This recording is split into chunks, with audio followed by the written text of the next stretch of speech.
அனைவருக்கும் வணக்கம். எல்லாருமே இந்த ஒரு இரங்கல் செய்தியை கேள்விப்பட்டிருப்பீங்க. தமிழகத்தினுடைய மூத்த அரசியல் தலைவர், தமிழக இளைஞர்களுக்கு ஒரு எடுத்துக்காட்டாகவும் வழிகாட்டியாகவும் இருந்த திரு நல்லக்கண்ணு ஐயா அவர்கள் இறந்து போயிட்டாங்க. அவரை பத்தின ஒரு சில முக்கியமான தகவல்களை இங்க நம்ம பார்ப்போம். நல்லக்கண்ணு ஐயா அவர்களை பொறுத்த வரைக்கும் பாத்தீங்கன்னா டிசம்பர் 26, 1925 பிறக்கிறார். எங்க பிறக்கிறார் அப்படின்னு சொல்லி பாத்தீங்கன்னா தூத்துக்குடி மாவட்டம் திருவைகுண்டம் அப்படிங்கிற பகுதியில தான் அவர் பிறக்கிறார். இன்சிடென்டலி அவர் பிறந்த அந்த வருஷத்துலதான் இந்தியாவில் கம்யூனிஸ்ட் பார்ட்டி அப்படிங்கிறதும் உருவாகுது. அதனாலேயே என்னவோ தெரியல, கம்யூனிஸ்ட் பார்ட்டியோட ஒரு மதிக்கத்தக்க மிகப்பெரிய தலைவராக இருந்தவர் தான் நம்மளுடைய நல்லக்கண்ணு ஐயா அவர்கள். சரிங்களா? தொழிலாளர்களுக்காகவும் விவசாயிகளுக்காகவும் பொதுமக்களுக்காகவும் எல்லா விதமான தீமைகளுக்காகவும் எதிர்த்து போராடியவர் தான் இந்த நல்லக்கண்ணு ஐயா அவர்கள். இவர் பாத்தீங்கன்னா ஜாதி மறுப்பு, நமக்கு பாத்தீங்கன்னா கலப்பு திருமணங்கள், இந்த மாதிரி எல்லா விதமான ப்ராக்ரெசிவான விஷயங்களையுமே ஆதரித்தவர் தான் இவர். சரிங்களா? அவரை பத்தின முக்கியமான ஒரு சில இன்ஃபர்மேஷன்ஸை நம்ம பார்ப்போம். நம்ம முன்னாடியே பார்த்த மாதிரி தூத்துக்குடி மாவட்டம் திருவைகுண்டம் அப்படிங்கிற பகுதியில் பிறந்தவர் தான் நம்மளுடைய நல்லக்கண்ணு ஐயா அவர்கள். எப்ப பிறந்திருக்காரு அப்படின்னு சொல்லி பாத்தீங்கன்னா 26 டிசம்பர் 1925 பிறந்திருக்காரு. இதே வருஷம் தான் கம்யூனிஸ்ட் பார்ட்டியும் ஸ்டார்ட் பண்ணியிருந்தாங்க அப்படிங்கிறத நம்ம பார்த்தோம். இவரை பொறுத்த வரைக்கும் பாத்தீங்கன்னா இவரோட அச்சீவ்மெண்ட்ஸ், இவருடைய முக்கியமான அரசியல் நிகழ்வுகள் எல்லாத்தையுமே நம்ம ஒரு டைம் லைனா ரெடி பண்ணியிருக்கோம். அந்த டைம் லைன் வழியாவே பார்க்கலாம் என்னெல்லாம் இருக்கு அப்படின்னு சொல்லி. 1943 முதல்ல கம்யூனிஸ்ட் பார்ட்டில ஜாயின் பண்றாரு. இவர் கம்யூனிஸ்ட் பார்ட்டில ஜாயின் பண்றப்ப இவருக்கு எவ்வளவு வயசு ஆகுது அப்படின்னா 17 வயசு தான் ஆகுது. சரிங்களா? 17 வயசுல இவர் கம்யூனிஸ்ட் பார்ட்டில ஜாயின் பண்றாரு. அவருடைய 20வது வயசுல பாத்தீங்கன்னா பொதுமக்களுக்காக வேலை செய்ய ஆரம்பிக்கிறார். ஓகேங்களா? விவசாயிகளுக்கான அந்த காலகட்டத்தில் பாத்தீங்கன்னா உலகப்போர் முடிஞ்ச காலகட்டம், விவசாயிகள் கடுமையாக பாதிக்கப்பட்ட ஒரு காலகட்டம். ரொம்ப விவசாயிகளுக்கு அந்த வாழ்வாதாரமே ரொம்ப பாதிக்கப்பட்ட ஒரு விஷயம் அந்த காலகட்டத்தில். சரிங்களா? அப்ப விவசாயிகளுக்கு ஆதரவாக அரசாங்கத்துக்கு எதிராக நிலைப்பாடை எடுக்கிறாரு நம்மளுடைய நல்லக்கண்ணு ஐயா அவர்கள். 1949 என்ன ஆகுது அப்படின்னு சொல்லி பாத்தீங்கன்னா நெல்லை கான்ஸ்பிரசி கேஸ் அப்படிங்கிறது இவர் மேல போடப்படுது. ஓகேங்களா? இது கான்ஸ்பிரசி கேஸ்னா நம்ம இண்டிபெண்டன்ஸ்க்கு முன்னாடி தான் பார்ப்போம். கம்யூனிஸ்ட் ஆளுங்க மேலாம் Kanpur conspiracy case, Meerut conspiracy case அப்படிங்கிறலாம் போடுவாங்க.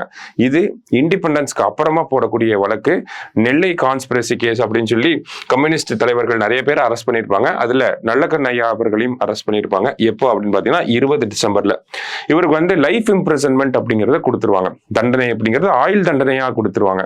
இருந்தாலும் 1956 மதுரையில இருந்து அவரை ரிலீஸ் பண்ணியிருப்பாங்க.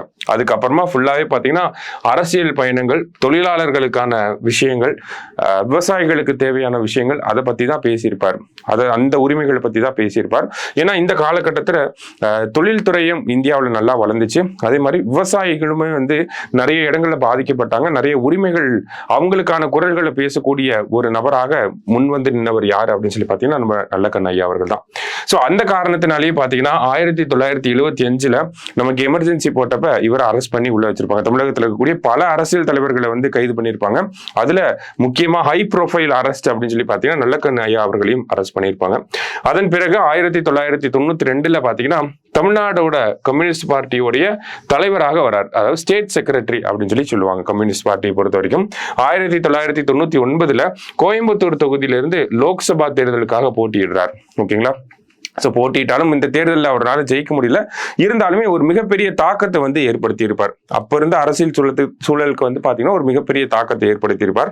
அடுத்ததா நிறைய விருதுகள் இவர் வாங்கியிருக்காரு. குறிப்பா பாத்தீங்க அப்படின்னா 2007 ஆண்டு சஹ்யோகி புரஸ்கார் அப்படிங்கிற விருது, தமிழக அரசாங்கத்தினுடைய அம்பேத்கர் விருது எல்லாம் வாங்கியிருப்பாரு. இன்னும் குறிப்பா பாத்தீங்கன்னா ரொம்ப சமீபத்துல 2022 ஆண்டுல தகைசால் தமிழர் விருது அப்படிங்கிற விருது தமிழக அரசாங்கத்தால இவருக்கு வழங்கப்பட்டிருக்கும். இந்த தகைசால் தமிழர் விருது நமக்கு தெரியும், தமிழ் மொழிக்காகவும் தமிழர்களுக்காகவும் பாடுபடக்கூடிய நபர்களுக்கு தான் இந்த தகைசால் தமிழர் விருது வழங்கப்படுது. முதல்ல கம்யூனிஸ்ட் தலைவர் சங்கரையா அவர்களுக்கு வழங்கப்பட்டுச்சு. இரண்டாவது விருது யாருக்கு வழங்கப்பட்டுச்சுன்னா நல்லக்கண்ணு ஐயா அவர்களுக்கு தான் வழங்கப்பட்டுச்சு. சரிங்களா?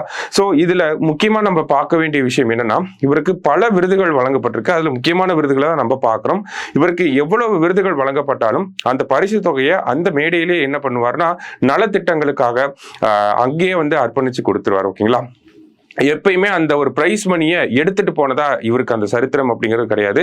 அதே மாதிரிதான் 2022 தகைசால் தமிழர் விருதுக்கு வந்து 10 லட்சம் ரூபாய் அரசாங்கம் கொடுத்திருந்தாலும் அது அரசாங்கத்தினுடைய பப்ளிக் ரிலீஃப் ஃபண்ட், பொது நிதிக்கு வந்து வழங்கிடுவார். ஓகேவா? இந்த மாதிரி சிறப்புக்குரிய ஒரு தலைவர் தான் நம்மளுடைய நல்லக்கண் ஐயா அவர்கள்.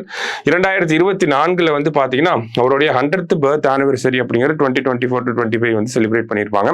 சமீப காலங்களில் அவருக்கு நிறைய உடல்நல குறைபாடுகள் வந்து ஏற்பட்டிருந்துச்சு, நிறைய பிரச்சனைகள் வந்து இருந்துச்சு. 100 வயதை கடந்து வாழக்கூடிய ஒரு வாழும் சரித்திரமாக இருந்த அந்த நபர் இன்னைக்கு வந்து பாத்தீங்கன்னா இறந்து போயிட்டாரு.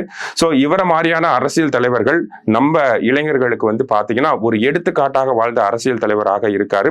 இவர மாதிரியான அரசியல் தலைவர்களை இதுக்கப்புறம் பார்க்க முடியுமா அப்படிங்கிற ஒரு பெரிய கேள்விக்குறியா இருந்தாலும் இவருடைய அரசியல் வாழ்க்கையிலிருந்து பல பாடங்களை நம்ம கத்துக்கலாம். சோ அதனாலதான் இவரை பத்தி நம்ம இங்க கொஞ்சம் பார்த்திருக்கோம். நன்றி.